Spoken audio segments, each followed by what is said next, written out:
Salah satu kegiatan yang kita lakukan dalam rangka pelestarian adalah dalam rangka membuat kajian-kajian atau dokumen-dokumen bahan-bahan untuk publikasi yang nantinya diharapkan disebarkan ke seluruh wilayah kerja kita yang dapat dimanfaatkan untuk berbagai kepentingan, baik untuk kepentingan pendidikan, untuk kepentingan pariwisata maupun untuk kepentingan, terutama kepentingan daerah itu sendiri, yang mana bahwa tinggalan cagar budaya merupakan aset yang sangat berharga yang kedepannya dapat dimanfaatkan untuk daerah itu, menjadikan daerah itu memiliki aset-aset tinggalan yang dapat diandalkan, kemudian bermanfaat untuk masyarakat di sekitarnya.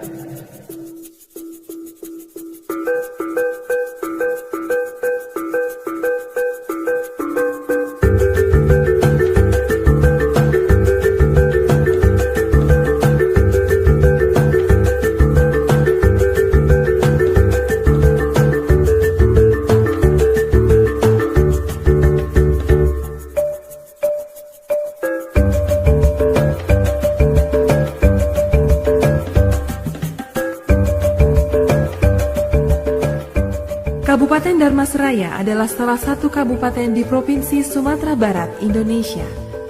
Pada kawasan ini dahulunya pernah berdiri sebuah kerajaan Melayu dengan nama ibu kotanya Pulau Punjung.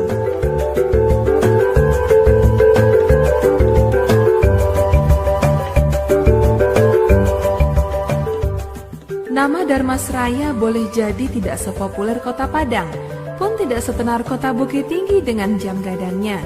Namun di kabupaten yang terletak di Sumatera Barat itulah tersimpan situs sejarah ibu kota kerajaan Melayu abad ke-13.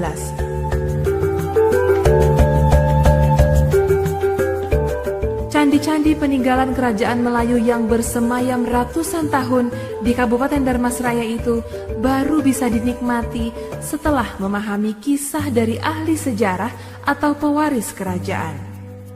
Bangunan candi di Dharmasraya yang hampir seluruhnya tidak utuh merupakan salah satu simbol kejayaan kerajaan Melayu sekitar abad ke-13.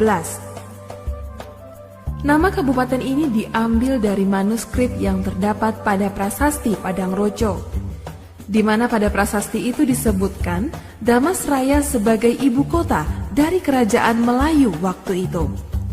Kerajaan ini muncul setelah kejatuhan kerajaan Sriwijaya pada abad 13 dan 14, di mana daerah kekuasaan kerajaan ini merupakan wilayah kekuasaan kerajaan Sriwijaya sebelumnya.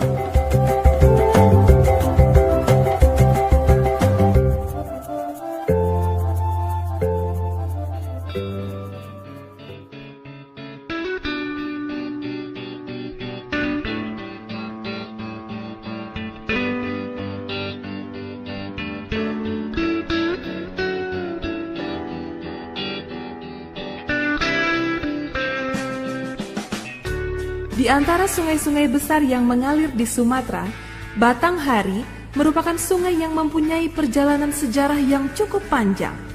Sungai ini merupakan sungai terpanjang yang masuk sampai ke daerah pedalaman Sumatera Barat sampai wilayah Jambi sebagai hilirnya. Di sepanjang sungai Batanghari ini, di wilayah Kabupaten Dharmasraya, Provinsi Sumatera Barat, banyak ditemukan situs-situs purbakala hasil peninggalan kerajaan Melayu Damasraya yang pernah berdiri pada abad 13.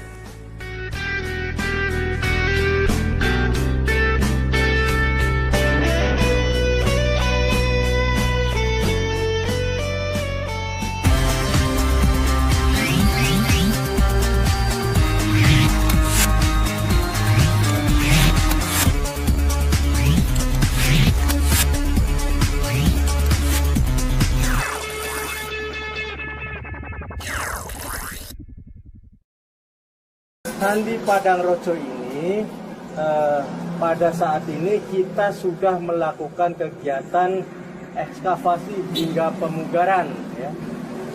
Pada saat ini candi yang sudah dipugar itu ada 3 buah candi yang sudah dari Balai Pelestarian Cagar Budaya Batu Sanggar ini melakukan kegiatan pemugaran.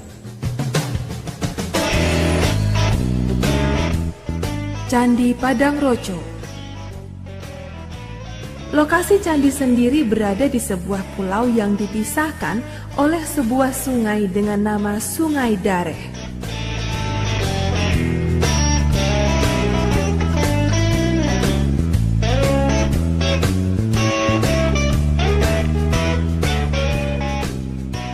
Situs Candi Padang Roco terletak di Jorong Sungai Langse, Kanagarian Siguntur, Kecamatan Sitiung, Kabupaten Dharmasraya.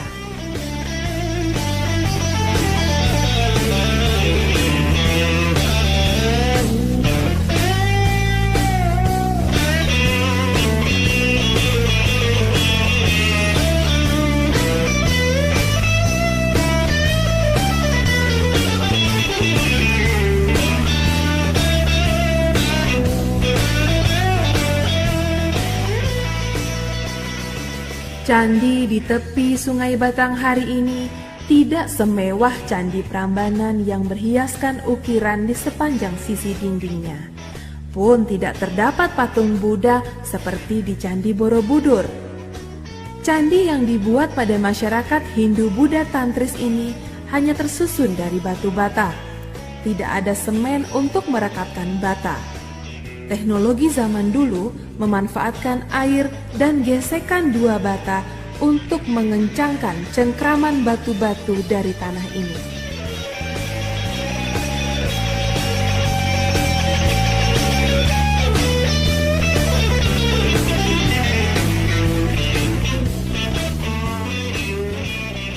Ukuran batu bata candi umumnya lebih besar dibandingkan batu bata bangunan masa kini. Di Candi Padang Roco misalnya, batu bata yang menyusun candi buatan sekitar abad ke-13 itu bisa berukuran sekitar 20 x 30 cm. Ketebalannya bervariasi, bergantung pada kebutuhan.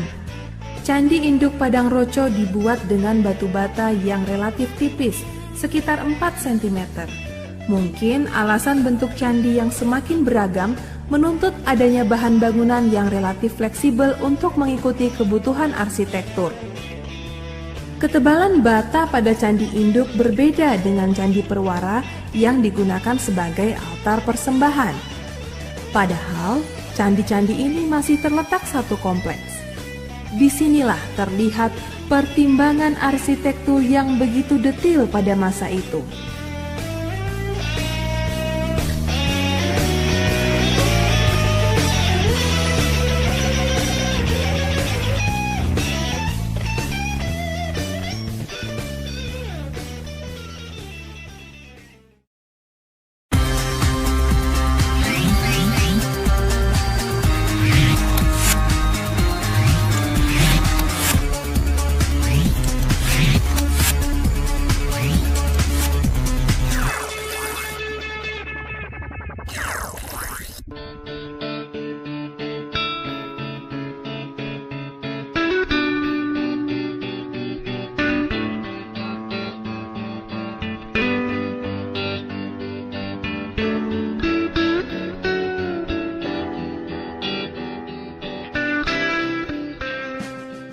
Kompleks Candi Pulau Sawah berada dalam Jorong Pulau Sawah, Kanagarian Siguntur, Kecamatan Pulau Punjung.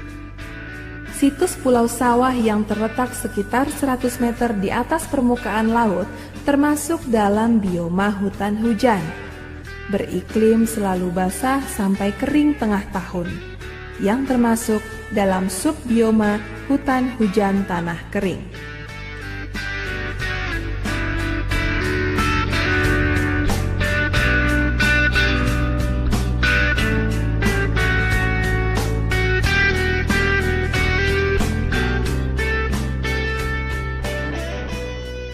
Candi Pulau Sawah 1 terdiri dari sebuah bangunan besar setinggi 2,4 meter.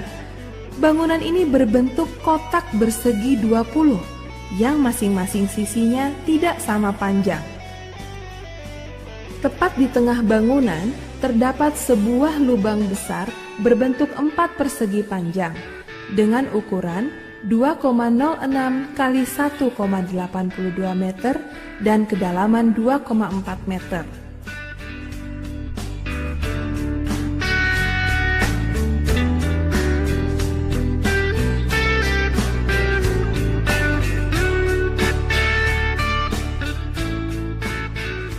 Pada bagian yang dianggap sebagai bagian depan dari situs ini, terdapat sebuah lubang lagi dengan kedalaman yang sama tapi luasnya berbeda.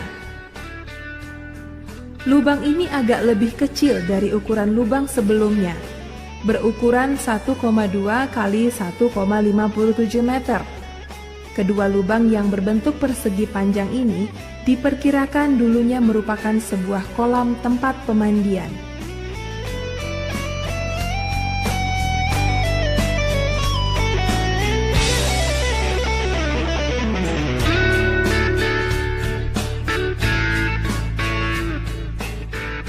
Candi Pulau Sawah 2 berjarak kira-kira 500 meter dari situs Pulau Sawah 1. Bentuk asli bangunan ini tidak diketahui secara pasti.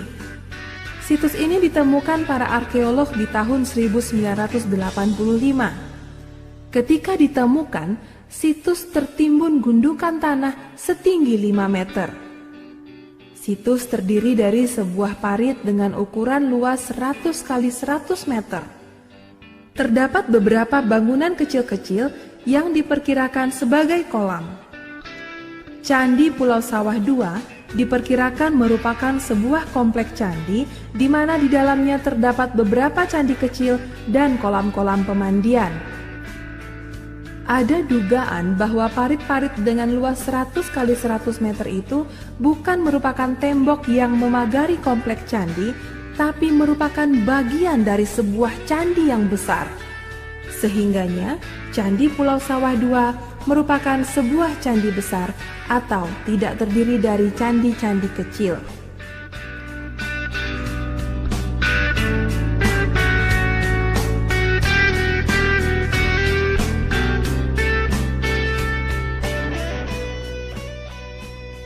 Ditemukan beberapa gundukan tanah yang mengandung di dalamnya ada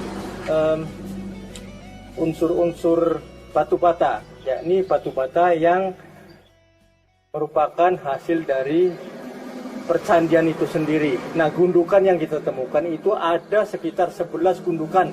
Orang mengenal di sana sebagai Munggu.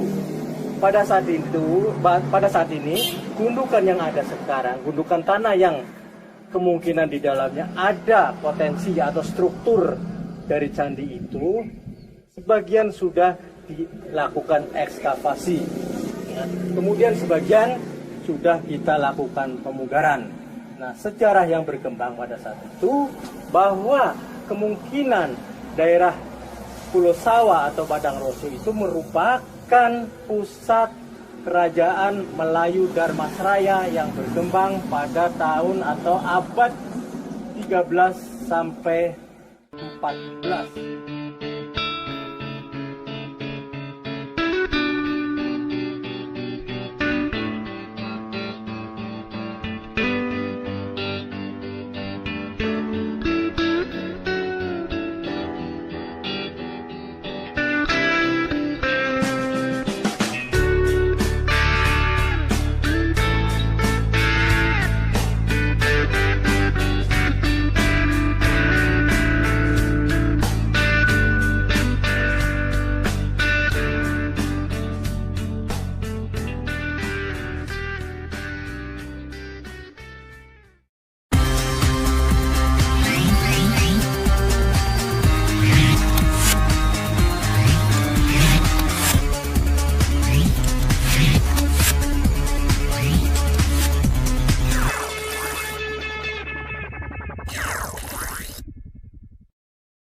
Candi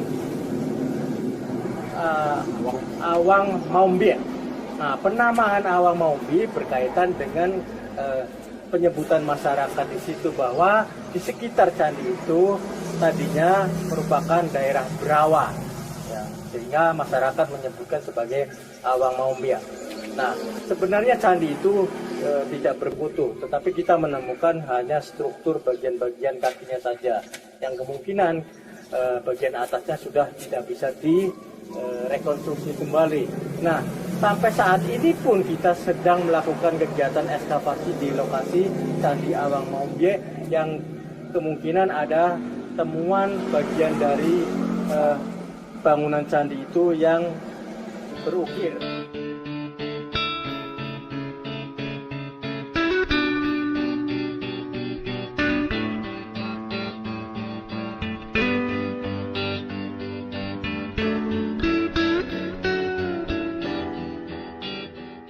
Candi Buki Awang Maombia terletak di Kenagarian Siguntur, Provinsi Sumatera Barat. Candi ini merupakan salah satu aset yang paling berharga.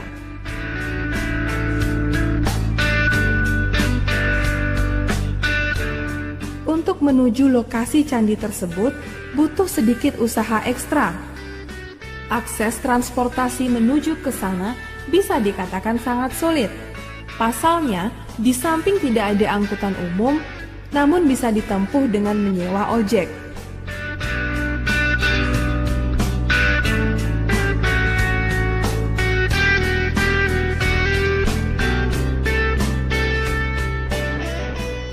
Candi Buki Awang Maombia di Siguntur selain sebagai detektor sejarah dari peradaban Sungai Batanghari ratusan tahun silam, candi tersebut juga merupakan salah satu tujuan wisata sejarah di Provinsi Sumatera Barat.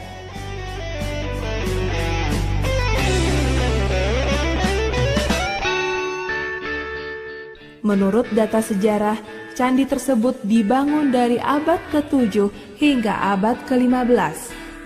Ditemukan arkeolog pada tahun 1985, di mana masih terdapat bentuk-bentuk sisa galian pertama ketika kelompok Candi Buki Awang Maombia pertama kali ditemukan.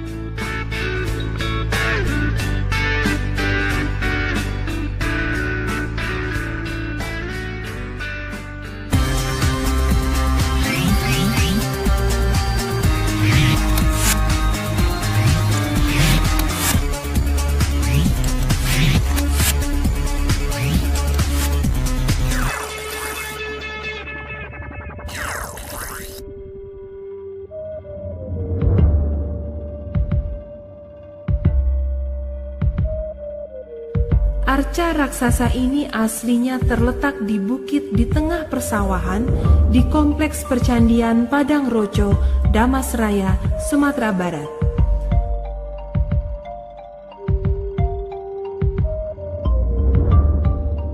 Menghadap ke arah timur dan di bawahnya mengalir Sungai Batanghari.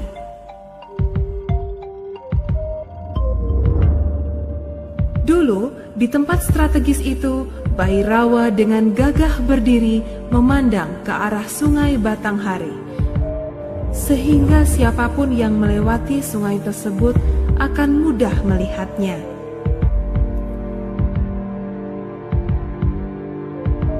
Arca raksasa ini sempat roboh dan terkubur tanah. Hanya satu sisi bagian alas yang menjembul ke permukaan tanah. Penduduk setempat yang tidak menyadari keberadaan arca itu menjadikan batu itu sebagai batu pengasah parang dan juga membuat lubang lumpang batu sebagai lesung untuk menumbuk padi.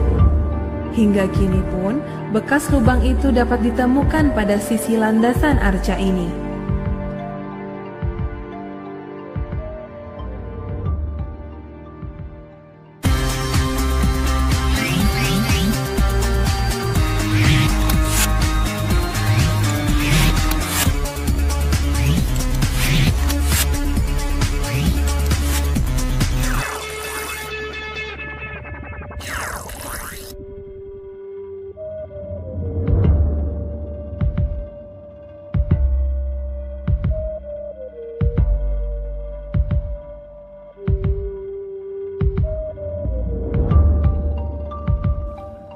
bagian alas dan bagian arca ditemukan secara terpisah. Akan tetapi, aslinya kedua bagian ini merupakan satu kesatuan yang dikirim dari Jawa oleh Kertanegara. Bagian arca ditemukan sekitar tahun 1880-an di situs Rambahan yang terletak dekat Sungai Langsat, sekitar 10 km arah ke hulu Sungai Batanghari. Sedangkan bagian alas yang disebut dengan Prasasti Padang Roco ditemukan kemudian pada tahun 1911 di Kompleks Percandian Padang Roco.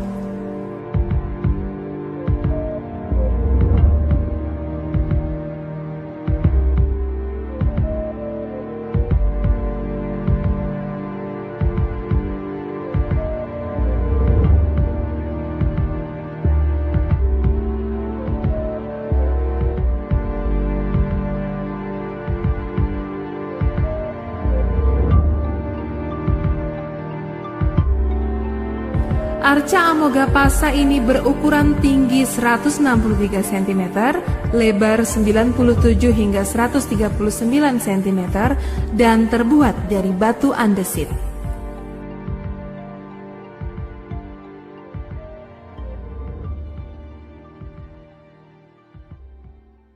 Daerah Sumatera Barat merupakan salah satu daerah di Pulau Sumatera yang mempunyai persebaran tinggalan kepurbakalaan dari masa klasik, seperti candi, arca, dan prasasti.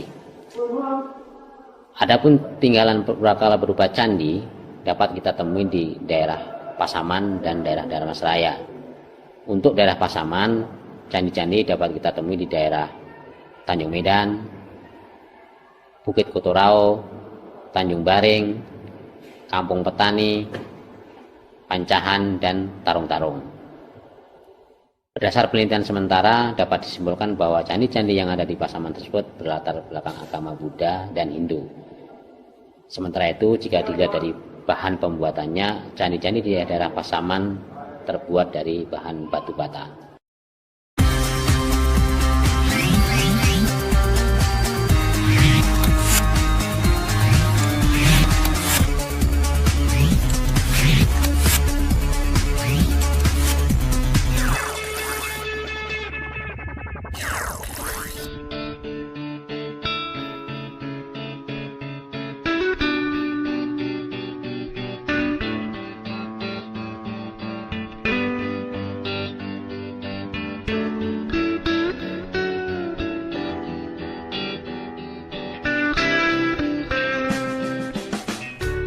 Candi Tanjung Medan adalah sebuah situs purbakala yang terletak di Dusun Tanjung Medan, Kecamatan Panti, Kabupaten Pasaman Timur, Sumatera Barat.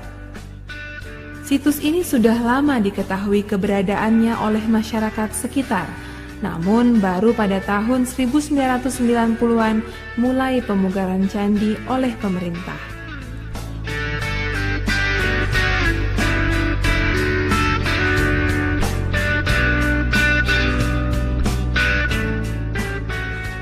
Keberadaan Candi Tanjung Medan sebenarnya sudah dilaporkan pada tahun 1912 oleh Dr. Inji Krom, seorang ahli purbakala berkebangsaan Belanda yang bekerja di Batavia Genootschap, sekarang yang disebut sebagai Museum Nasional. Kemudian tahun 1991 candi ini mengemuka kembali ketika ada proyek pembangunan irigasi yang ada di daerah tersebut yang berbenturan atau sentuhan langsung dengan lokasi Candi Tanjung Medan tersebut. Sehingga mulai tahun 1992 pihak Balai Pelestarian Cagar Budaya yang pada waktu itu bernama Suaka Peninggalan Sejarah Purbakala melakukan eksplorasi penyelamatan yang tujuannya adalah menyelamatkan struktur-struktur candi yang masih ditemukan di daerah tersebut sehingga tidak rusak oleh proyek pembangunan irigasi yang ada tersebut.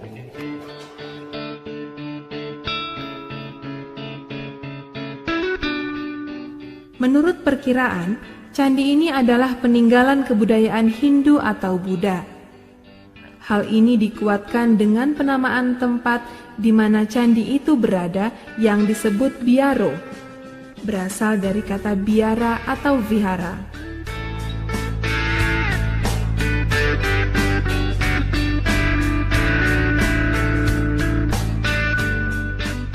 Penduduk di sekitar candi ini saat ini semuanya beragama Islam dan tidak mengetahui sejarah candi ini.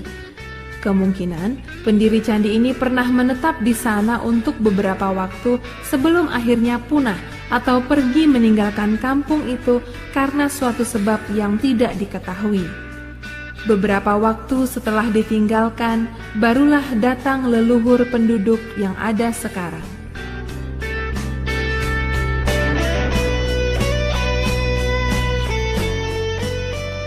Terdapat 2 bangunan candi yang terbuat dari batu bata dengan ukuran batanya yang relatif lebih besar daripada ukuran bata yang biasa dipakai masyarakat sekarang. Kedua bangunan yang mirip dengan altar pemujaan itu sekarang sudah direkonstruksi dan diberi atap karena batu bata yang asli sudah banyak yang hancur. Areal sekitar candi juga sudah dipagar dengan baik.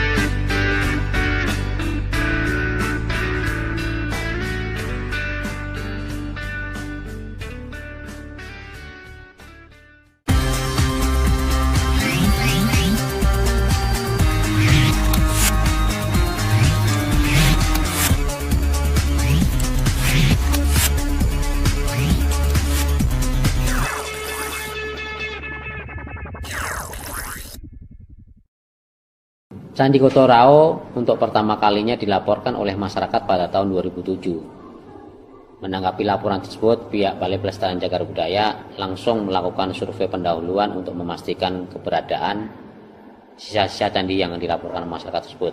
Berdasarkan hasil survei pendahuluan tersebut, memang dipastikan bahwa temuan yang dilaporkan masyarakat tersebut merupakan sisa-sisa dari bangunan candi.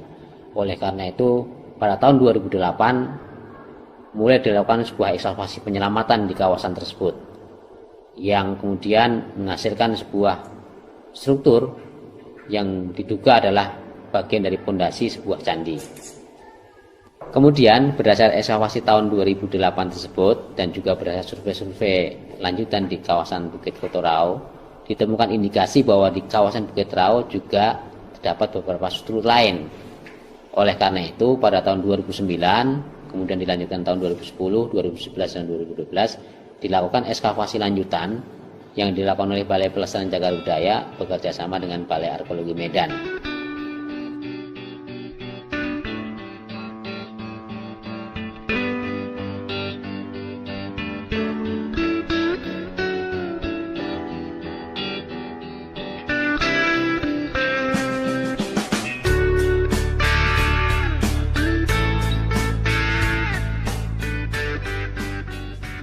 Penggalian yang dilakukan di Bukit Kotorao yang dilakukan oleh Balai Arkeologi Medan pada tahun 2010, 2011, dan 2012 hanya menemukan susunan bata yang bercampur dengan batu andesit dengan pola tidak teratur pada gundukan tanah di bibir tebing Bukit Kotorao.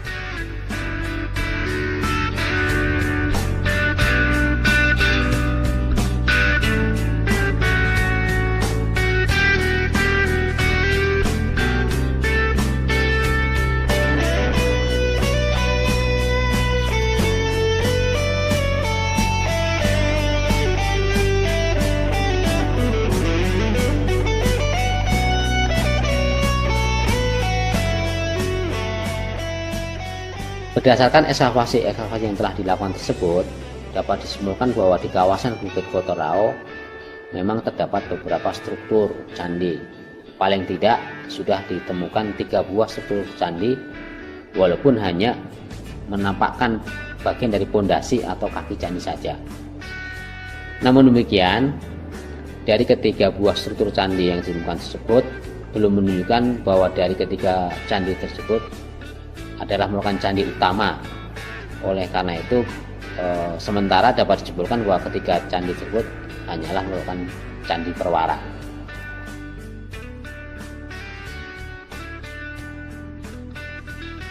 Cukup banyak gundukan tanah yang menggunakan batu dan bata Namun hasil penggalian yang dilakukan oleh Balai Arkeologi Medan belum sampai pada kesimpulan bahwa gundukan tanah tersebut merupakan sebuah bangunan candi.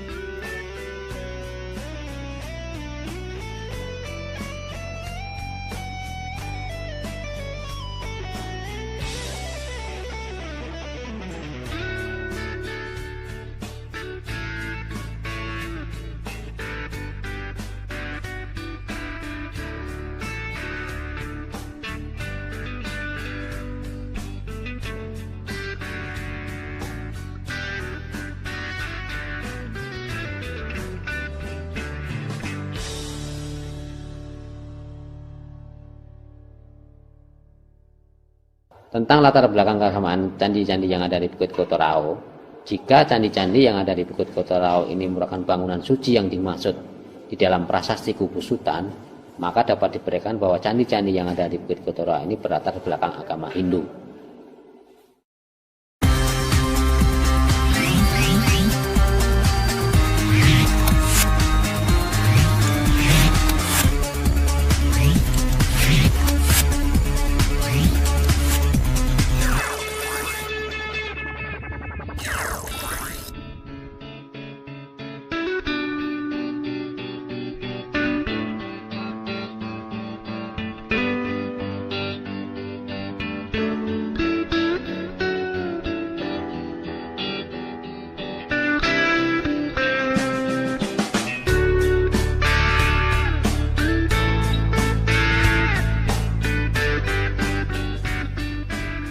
Candi Pancahan Rau.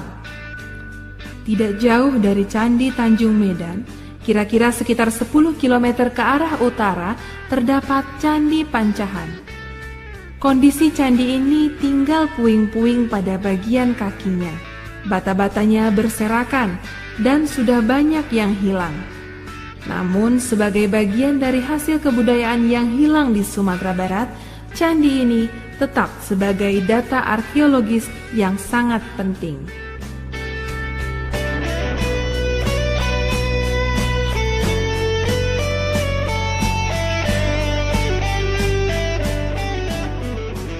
Situs Candi Pancahan merupakan salah satu situs candi yang ada di Kabupaten Pasaman.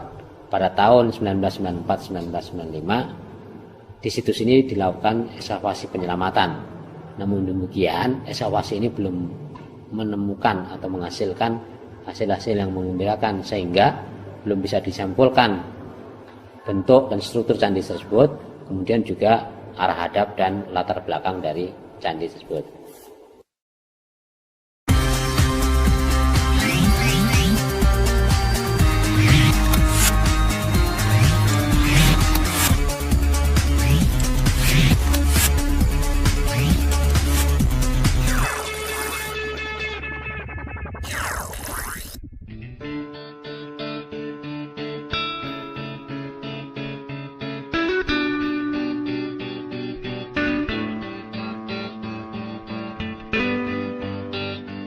Situs Candi Kampung Petani di Rau ini pada tahun 2013 dilakukan ekskavasi oleh pihak Pusat Penelitian Arkeologi Nasional Jakarta. Namun demikian, hasil ekskavasi ini belum menunjukkan hasil yang mengembirakan, sehingga belum bisa direkonstruksi bentuk, struktur, arah hadap dan latar belakang situs Candi Kampung Petani Rau ini. Hal ini dipersulit oleh keberadaan situs ini yang berada di lahan pertanian tunduk, sehingga kondisi tanah sudah banyak yang teranduk dan tidak intak lagi.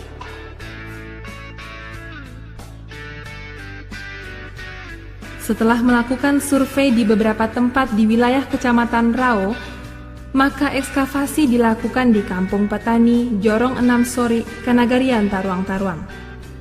Kata petani itu sendiri, menurut Kepala Kampung Petani, Bapak Amir Hamzah, adalah singkatan dari Persatuan Tapanuli Islam, karena mayoritas penduduk yang tinggal di kampung itu adalah orang Tapanuli.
Situs air tabing Tarung-Tarung. Bangunan candi di situs air tabing tampaknya serupa dengan bangunan candi lain di sekitarnya. Kemungkinan di lokasi tersebut masih terdapat struktur bangunan lain, sehingga bangunan candi ini tidak berdiri sendiri. Konsep penataan percandian seperti ini umum untuk bangunan suci agama Buddha. Tidak seperti bangunan Hindu, bangunan keagamaan agama Buddha tidak memiliki pola penataan letak yang konsisten.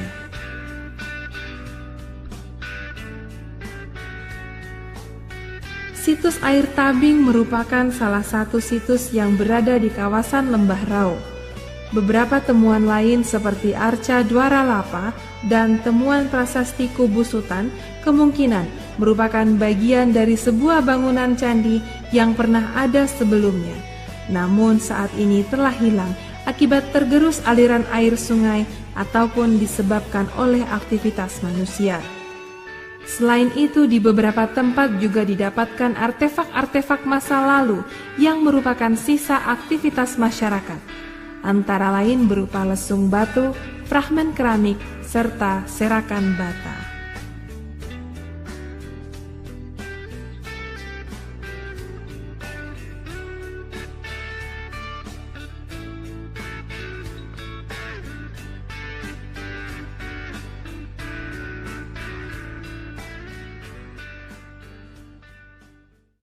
Sama dengan situs candi lainnya di Kabupaten Pasaman, situs Candi Tanjung Baring juga hanya meninggalkan berupa struktur fondasi candi. Pada tahun 2013, pihak Balai Pelestarian Cagar Budaya pernah melakukan ekskalasi di daerah ini. Namun demikian, belum bisa dipastikan bentuk dan struktur, kemudian juga arah hadap dari situs Candi Tanjung Baring ini. Hasil ekskavasi yang telah dilakukan di situs Candi Tanjung Baring ini menunjukkan bahwa masih perlu penelitian lebih lanjut untuk mengetahui bentuk dan arah hadap situs Candi Tanjung Baring ini. Selain itu, kondisi struktur situs Candi Tanjung Baring ini juga memerlukan pelindungan yang lebih mendalam, yang ini menjadi tanggung jawab dari pihak Balai Pelestarian Cagar Budaya Nusantara.